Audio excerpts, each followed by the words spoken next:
po ni Senator Erwin Tulfo, Senator Judge, huwag po natin gamitin ang oras ng impeachment court sa pagpapaliwanag o pagtatanggol ng ating mga sarili simula pa noong nakaraang linggo, because the time we waste here to defend ourselves. Hindi po talaga ako susunod. Hindi Napakayabang po. ako sa ICC. Pero Grabe. ginagalang ko po ang ombudsman. If we have to clear the Vice President, then let's clear her. If we have to prosecute, then prosecute her with the evidence kung meron. Not waste our time kung ano-ano sinasabi natin dito to protect ourselves, to defend ourselves. Hindi tama na sabihin na I wasn't, after we brought up the problem with NBI, they doubled down na gumawa pa ng task force. Nagbabagang mga balita at pagtalakay sa mga isyu ng lipunan. Bulsa! Opinyon, banat at paglalantad sa katotohanan. Bulsa! What you see is what you get. You decide. So ilan po mga kababayan si Dante Maravillas? Yung mga nasa majority senators at minority senators, senator judges, as usual, nagkainitan na naman po. Ito'y matapos mga kababayan, may ginawang manifestation si Robin Padilla na hindi man po related sa impeachment ni Sara Duterte. Parang si Alan Peter Cayetano. Ngayon, hindi na nakatiis si Erwin Tulfo. Tama naman po si Erwin Tulfo. Dapat kung may mga issue sila, other than yung impeachment laban kay Sara, wag dito po sa impeachment trial. Tulad ng sinabi natin po, out of order sila dapat. Kaya lang, last week, pinagbigyan ni presiding judge, Senator Judge Chis Escudero. Namimihasa itong mga Duterte senators. Ginagamit nila sa personal nilang mga issues. Kaya sabi po ni Senator Erwin Tulfo, Senator Judge, huwag po natin gamitin ang oras ng impeachment court sa pagpapaliwanag o pagtatanggol ng ating mga sarili simula pa noong nakaraang linggo, because the time we waste here to defend ourselves, defend what we believe or what we have or what have you, is an injustice to the Vice President. Nagpanting mga kababayan yung tainga ng mga Duterte senators, lalo na po si Alan Peter Cayetano at siyempre si Robin Padilla, kasi after na magsalita si Robin Padilla, tumayo na po, nagmanifest din itong si Erwin Tulfo. So ito po yung mga sagutan nila. Una, yung manifestation na out of order nitong si Robin Padilla. Talaga pong kung ano-ano na lang yung mga pinagsasabi nila. Mga kababayan, nasabi nga natin, hindi man dapat pinapahintulutan ito ng presiding officer. Kaya lang kinukonsider lang na siguro mga kababayan ni Chis Escudero, parte siguro ito mga kababayan ng mga delaying tactics na ginagawa ng mga Duterte senators na malinaw na nasa parte na sila ng Defense Council, defense team ni Sara. Lahat ng mga sinasabi nila, mga manifestations, puro pabor sa kampo ni Sara Duterte. Ito yung manifestation ni Robin Padilla. May aligasyon na ako daw po ay hindi sumusunod sa batas. Ito po ay nakalulungkot para sa isang senador, sa isang senator judge, ang masabihan na hindi sumusunod sa batas. Samantalang nung tayo po ay merong mahal na saksi dito, pinaalala po natin sa kanya na harapin ang batas. Noong nakaraang linggo, ang ating pong kaibigan na ombudsman, ang sinabi po ng mahal na ombudsman na ako daw po ay hindi sumunod sa kanilang pasabi na mag-file ng aking counter affidavit. Ito yung issue mga kababayan sa obstruction of justice. Wala man kinalaman sa articles of impeachment ni Sara Duterte. Dapat hindi ito inaalaw. Iyon ang punto mga kababayan ni Erwin Tulfo. Pero inalaw ni Chis Escudero. Pinagsalita mga kababayan. So nakakain. Nasasayang yung oras para sa presentation ng mga witnesses, mga kababayan dito sa impeachment trial ni Sara. Kinakain pa ng mga personal issues nila. Dapat ang ganitong mga issue, paliwanag na lang niya sa media. Di ba? Kung hindi sa media, edi hintayin niya mga kababayan na magsesyon muli yung Senado, hindi yung sa impeachment court, kundi bilang isang legislative body. Iba po, mga kababayan, doon niya yan i-take up. Di ba? Hindi dito po sa impeachment trial ni Sara Duterte kasi that is irrelevant. Yan ang punto, mga kababayan, ni Erwin Tulfo na sa tingin ko, nasa tama, mga kababayan, ang sinasabi ni Erwin Tulfo na ininsulto pa ni Alan Peter Cayetano. Mamaya play ko yung sinasabi ni Alan Peter Cayetano na it is useless to make a legal argument with a non-lawyer, referring to itong yung mga hindi abogado na mga senador, lalo na po si Erwin Tulfo na palagi niyang binabanatan kasi siya abogado. Kung ganyan mga puntos ninyo, bakit yung mga abogado ninyo na mga kaalyado puro na nasa kulungan at malamang may susunod pang senador na abogado ang makukulong? O di ba? Puro nasa kulungan. Si Sara na impeach, mga kababayan, abogado. Si Digong na deliver sa dahig, abogado. Si Harry Roque wanted, abogado. Puro abogado, damay pa si Bato. Kasi inuutosan lang ni Digong. Wala man magawa si Bato. Ayan tuloy, nagtatago hanggang ngayon. Asan na yung mga pinagmamalagi ninyong mga abogado? Puro, lawbreaker. Attorney, lawyer na lawmaker, lawbreaker. Huwag magyabang na kayo, mga abogado. Baka sa susunod, ang magpakulong sa inyo, hindi abogado. Papaimbestigan na siya, Papaimbestigan na si Ping Lacson na hindi man abogado kundi iniral. Huwag masyado mayabang. Kaya nag-react, mga kababayan, si Tito Sen. I do not have 4 years of law, but I have 29 years of lawmaking. Sinupalpal si Alan Peter Cayetano. Anyway, balikan natin si Robin Padilla na naging dahilan kung bakit tumayo si Erwin Tulfo, mga kababayan, kanina. Sariling issue niya ito. Walang kinalaman sa impeachment. Dapat hindi ito tinatalakay dyan. Nakakalungkot po ito sapagkat hindi po ito totoo. Inaamin ko po sa inyo, kung ICC lang, hindi po talaga ako susunod. Hindi Napakayabang ako po. Sa ICC. Pero Grabe. ginagalang ko po ang ombudsman. Dahil siya po ay aking kaibigan na itinuturing dahil nagkaroon na po kami ng napakahabang kwentuhan sa aking opisina nung siya po ay kalihim ng hustisya. Nag-file po kami. Ito po, hawak ko po ang original. Dahil sa akin po, importante ang original. Ito po ang original, nakalagay po dito. Nag-file ako. Nakalulungkot po na pati ang media ay nakikisama sa ganitong klaseng propaganda.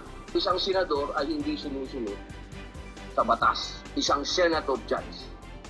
Ito po, maaari ko po kayong bigyan ng kopya, mga mahal kong kasama, para mapatunayan na hindi ko po kayo ilalagay sa kahihiyan.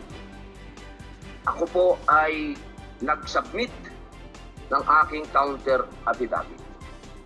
At ganun din po, humihiling din po ako sa aking mga kasama, lalong-lalo na po sa aking kaibigang Ginoong Pangulo, na sa mga ganitong pagkakataon, hinihingi ko po na tulungan din po ninyo kami. Na maipaliwanag din po namin sa media na meron din po kaming mga pagkakataon na ipagtanggol din ang aming sarili at kami wag husgahan kaagad Ng impeachment court na kami hindi sumusunod sa batas. para sa sarili ninyo. Po, Ginoong Pangulo at tagapangulong hukom. Maraming salamat. Senators, O dyan na po nag-react si Senator Judge Alan Cayetano, thereafter Senator Judge Tito Soto are recognized. What is your pleasure, Senator Judge Erwin Tulfo? Erwin Tulfo. Sir, Senate President, ladies and gentlemen. Dyan na nag-react si Erwin Tulfo po. This impeachment court was established Correct. to try the Vice President of the Republic. Correct. Ang punto ko po rito, Kasi napapansin ko po ilang araw na nagagamit po natin ang impeachment court, ang oras po ng impeachment court sa pagpapaliwanag. Abusado talaga ito mga Duterte senators po. Si Senador Robin Padilla, yung kanya pong frustrations. Pero gusto ko lang po sa ipaalala sa ating presiding officer, sa ating pong Senate President, at natanong ano po ba ang ating ginagamit na rules ngayon? O pwede po ba yung mga problema po labas sa impeachment court na ito o labas sa kaso ng Vice President ay dadalhin natin dito? Correct. Pwede po ba ang korte na ito na itatag para po sana kay Vice President at kay Vice President lamang? Mga ebidensya, mga testimonya, mga pahayag patungkol lamang po sana sa impeachment ng Vice President. Kasi dito pong mga nagdaang araw, Mr. Presiding Officer, Yung patama niyan kay Cayetano. napansin ko po na nagagamit ang oras po ng impeachment court sa pagtatanggol po ng mga nakaraang araw ng sarili ng ilan sa mga kasamahan natin sa mga akusasyon. This is not the right forum and the right venue and not the right time to Correct. explain the situation. Kung gusto po ninyong mag-explika ng inyong mga saloobin, problema, maaari naman po ninyong gawin yan sa labas po ng oras ng impeachment court. Correct. Maaari pong sa press conference, nandyan naman po ang Senate media.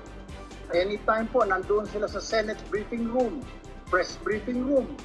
Maaari din po sa Facebook o sa YouTube magpaliwanag.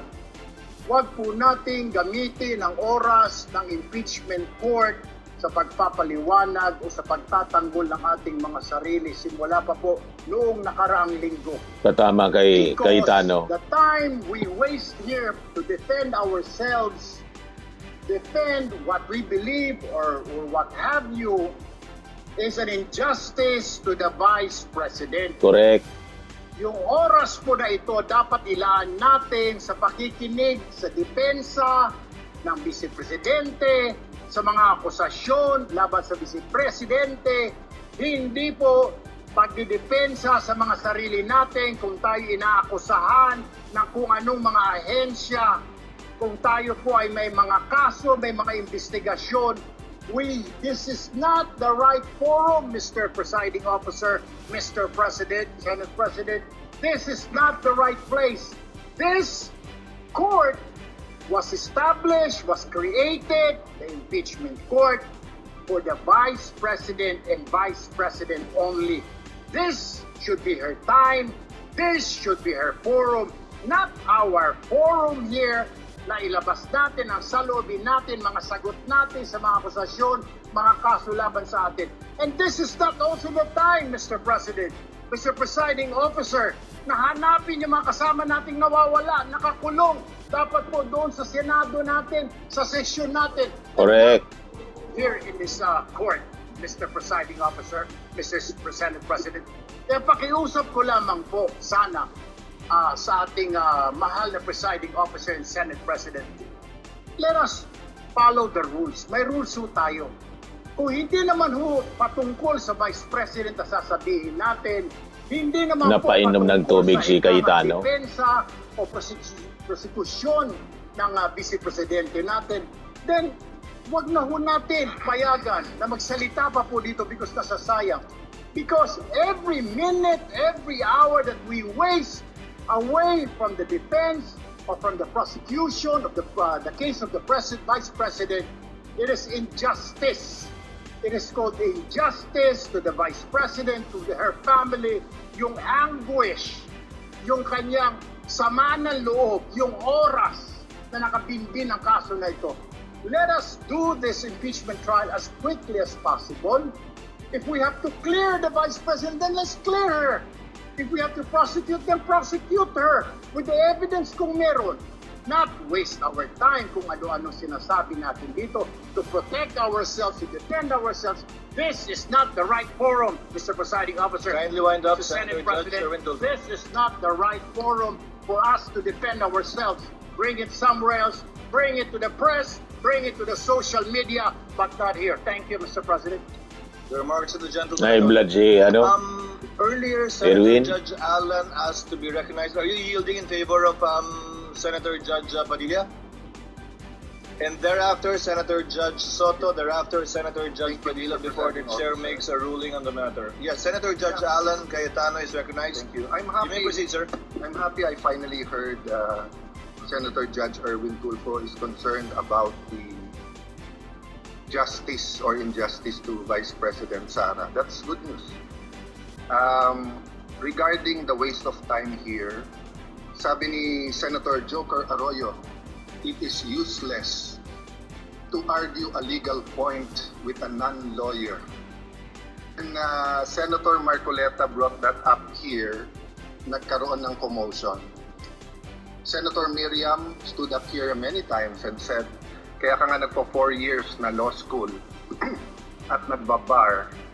So let me give my own interpretation. The impeachment court is formed with lawyers and non-lawyers. And we interact, and it's for everyone, and we're equal. But if there's an engineer here or a doctor, and they talk about medical principles, I have to either study and argue on medical principles. Hindi ko pwedeng sabihin, hindi, ganito lang yan, logic lang yan, etc. Diba? So, ang legal principle natin today is simple, integrity ng court. So, allow me to call it here. The integrity of the court and the justices or judges is always relevant. So if the Supreme Court or COMELEC, Court of Tax Appeals, Sandigan Bayan is being heard and the judges are being threatened, you give them time. So we cannot take the impeachment out of context. May nangyayaring flood control scandal, may nangyayaring gulo sa Team Unity na hindi na united ngayon. We consider Senator Marcoleta and Senator Jinggoy political prisoners. Weaponized yung Blue Ribbon Committee at weaponized yung ano. So Mr. President, tama na sabihin na I wasn't, after we brought up the problem with NBI, they doubled down na gumawa pa ng task force. I mentioned 2 colleagues sa Salian. I didn't. Nawala na sa just like issue kay Sara.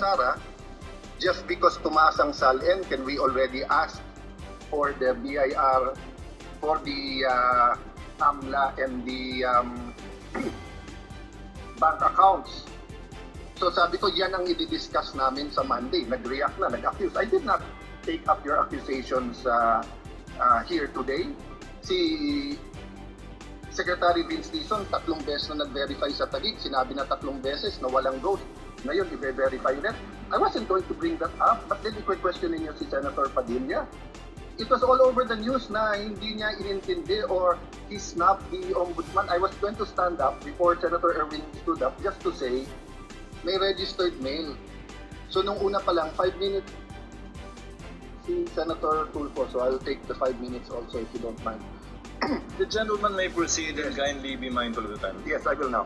So I'm just saying, Senator Padilla just stood up to say, sumusunod siya sa batas. Tapos, kaya humaba to, dahil nga, hindi... Huwag mo na kasing pabain pa dyan. Ano daw?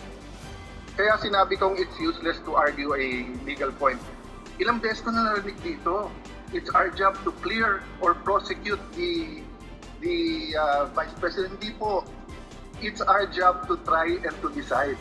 It's the prosecution's job to try to prosecute, and it's the defense job to convince us na wala. Our job is to try and to decide. And when you decide, you acquit or you convict. Why is that important? These are legal terms. Hindi pwedeng yung nanonood na law student ngayon sasabihin. Nag-lecture pa, yung magaling. Or to prosecute. Napakayabang. Mr. Presiding Officer, Mr. Senate President. Thank you, Senator. Ayan, nag-react siya, no? Si Tito Sen. Noted, Senator Judge Soto, thereafter, Yan, oh. Senator Judge Padilla, thereafter, the presiding officer shall make a ruling. You may proceed, sir. You have 2 minutes. Yeah, thank you, Mr. President, the presiding officer. I do not have 4 years of law, but I have 29 years of lawmaking. And I move that the manifestations of that we have heard be referred to the Senate proper. Correct. We will act on it at the proper time, Your Honor. Thank you. Your remarks are noted. Di ba, mga kababayan, yun ang tama. The same position, mga kababayan, ni Senator Kiko Pangilinan. So makikita natin, pag Duterte Senators po, hindi na matino. Hindi matino talaga po. Kailangan talaga itong mga Duterte Senators ay i-deliver na rin. Kasi unang-una, sangkot din sa kung ano-ano mga kaso.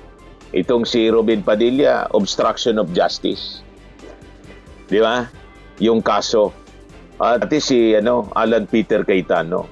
Other than the obstruction of justice kay Alan Peter Cayetano na sinagot na niya, ito ngayon yung investigasyon ng NBI sa Caldero at saka yung investigasyon ni Ping Lacson sa Blue Ribbon, mga kababayan, headed by Erwin Tolfo sa issue ng flood control involving projects dyan sa Taguig mismo.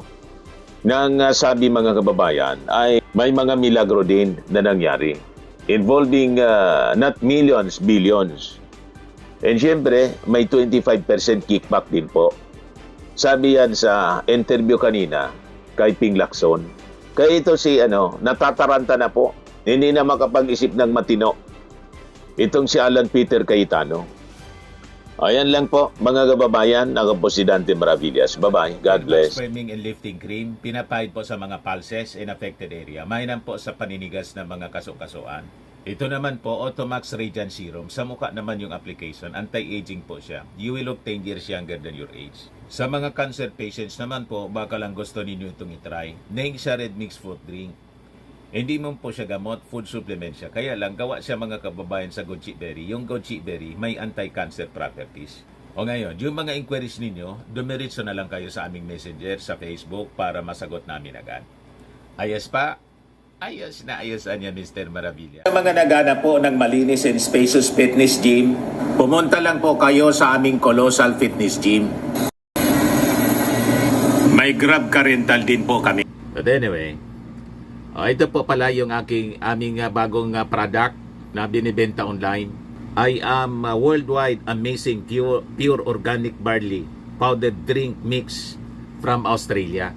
Negosyo to ng aking anak na architect entrepreneur Riz Maravillas. Ayan po. Kontakin na lang po ninyo siya, Riz Maravillas on Facebook. Ang mga health benefits niya, boost immunity, improves digestion, enhance energy levels, packed with antioxidants, prevent cancer. Ito naman po yung bago naming product na binibenta online. Eye Glow Serum, whitening po siya. Tingnan ninyo yung epekto sa aking anak na architect before and now. Yung mga inquiries po ninyo, dumiretso na lang kayo sa kanyang Facebook account, Riz Maravillas.